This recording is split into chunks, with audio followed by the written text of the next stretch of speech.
Let's talk with a governor who's fighting back and winning against some of these Trump executive orders freezing funds, which would have caused big problems in the Commonwealth of Pennsylvania. Governor Shapiro, welcome. Hey, Ben, it's great to be with you. And by the way, I just want to say thanks for having me back on. I know you're Mr. Big Time now, but you remember who was there in the beginning. Now y'all are number one. Congratulations. I'm so proud of you and your brothers, but I'm glad you didn't forget us little people. Thanks for having me back on. We will never forget. We appreciate all the work you're doing in the Commonwealth, and I appreciate that. Let's talk about the lawsuit that you brought against the Trump administration's funding freeze. There was about $2.1 billion that you identified that was in the lawsuit that you filed of funds that were supposed to go to the Commonwealth that were blocked. That's why you brought the lawsuit. And you've accounted for what, all 2.1 billion now after fighting back. Tell us about that. Yeah, we won. Look, I mean, this really comes down to a simple thing that our kids learn in middle school, right? A deal is a deal. That's it. The federal government made a deal with Pennsylvania to invest $2.1 billion in our Commonwealth. A whole lot more than that, but that's what was frozen.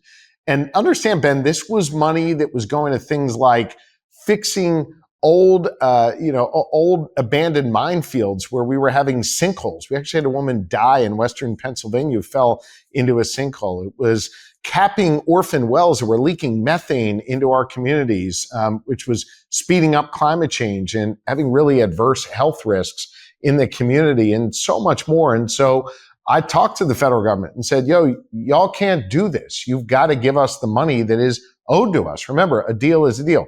They refused. And so I had no other choice but to take them to court. I sued them, but I kept talking to them during that process and ultimately made very, very clear I wasn't going away. Pennsylvania was going to get its fair share of federal funding and what's been promised to us. And we were able to get them to unfreeze all $2.1 billion that had been taken away from Pennsylvania. I'm really proud of that. And I'm grateful to the people whose voices were raised up demanding that the federal government do what they were legally required to do. And as a result, the good people of Pennsylvania are protected. Look, you've got a lot of bipartisan support there in the Commonwealth. You visit blue areas, purple areas, red areas, and you got pretty good support even in some of those ruby red and red areas. They're being impacted by a lot of what we're seeing, though, from the Trump administration. And we've been following a lot of these town halls in ruby red areas where people, Republican voters, people who are at least identifying as Republican voters on camera and independents and others are just saying, we're losing our jobs. This is hurting us. I saw MAGA Mike Johnson speak yesterday, Speaker of the House, and he's like, no, this is fake. This is all astroturfed. These are just activists. And it's not really what Republican voters or independents are thinking. You got a beat on what's going on in the Commonwealth and what's happening. Literally, Ben, just a couple hours ago, I was up in what we call the northern tier of Pennsylvania. You can't get any further north. Otherwise, you're going to be in New York. And these are really conservative Republican voting communities. A lot of voters voted for me there, but by and large, these are communities that overwhelmingly supported Donald Trump. And two things were brought up to me by folks there, folks in the media and folks just when I got pulled aside who were, wanting to talk to me. One, they said, thank you for protecting us. Thank you for making sure that we are seen. This was a member of the LGBTQ community who came over to me and said that. The other thing is people are really worried about the impact of these federal cuts on their communities. Let's talk just for a moment about Medicaid, right? They're talking about cutting Medicaid in Washington. I get $30 billion a year coming to Pennsylvania to pay for Medicaid. There are 3 million Pennsylvanians who get health care through Medicaid. There are 13 million total Pennsylvanians. 3 million of them are on Medicaid. And by the way, Ben, a high percentage of them are in these rural communities where I was just a few hours ago. I've made clear to our federal officials that a cut to Medicaid directly hurts your constituents here in Pennsylvania. It would have a devastating impact on these rural communities. I'm going to do everything I can to both educate our lawmakers, to help them understand that cuts to Medicaid are going to harm our citizens, especially in rural Pennsylvania, and hold them accountable if they make those cuts. If they even cut 10% out of Medicaid, that's a $3 billion hit. And that's something that is going to be very difficult for us to make up here in the Commonwealth of Pennsylvania through our state budget.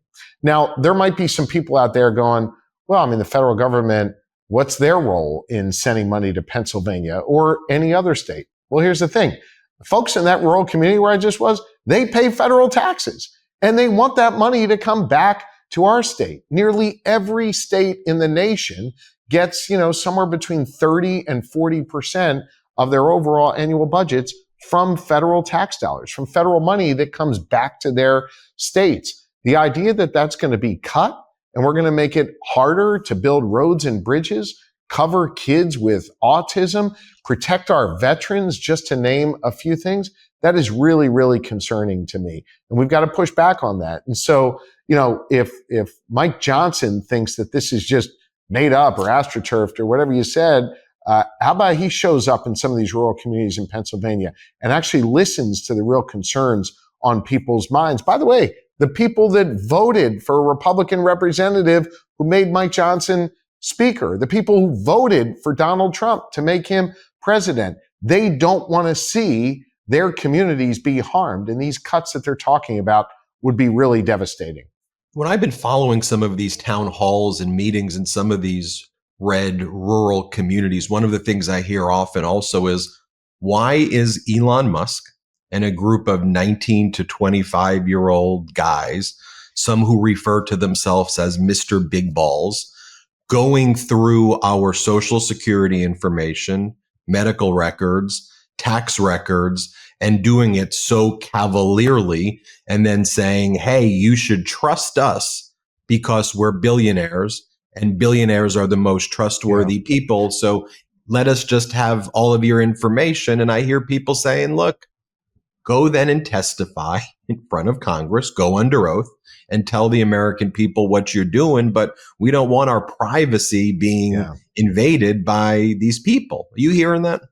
Yeah. And look, protecting privacy is a fundamental responsibility I have as governor in overseeing a government that serves the needs of 13 million Pennsylvanians, protecting people's privacy, their health, their safety, and ensuring that we have proper protocols in place to protect their interests.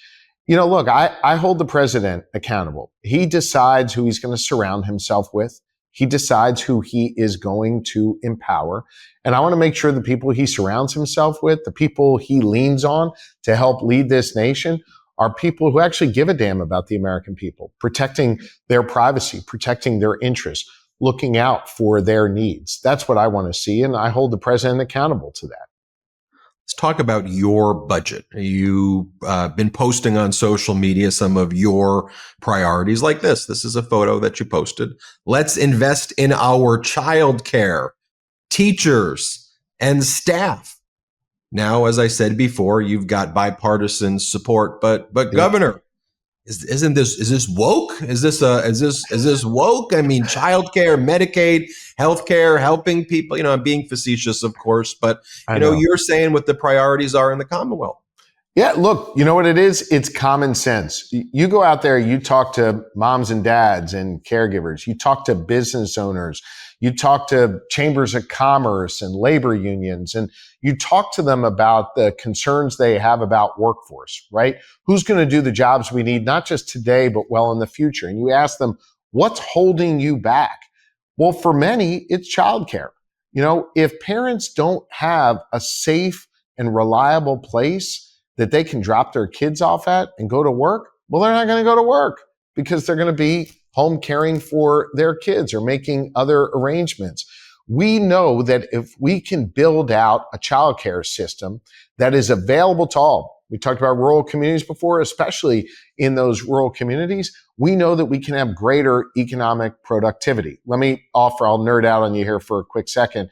We have the need to put about 25,000 more kids in childcare in Pennsylvania. This is a need that parents have identified. Well, to do that, we need to fill 3,000 open early learning teaching slots. And so my budget does a common sense thing, which is to say we're going to give $1,000 stipend to childcare workers to either retain them or attract them into this really important field. This is something that's been endorsed by Republicans and Democrats alike.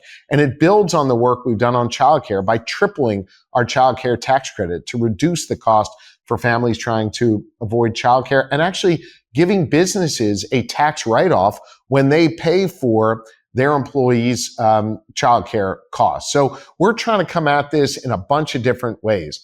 Funding the providers, putting money back in parents' pockets to be able to afford childcare, and helping businesses support their employees. This is a common sense thing we can do to attract more people into a really, really necessary field. It's going to help us grow our economy and have really good outcomes for our communities.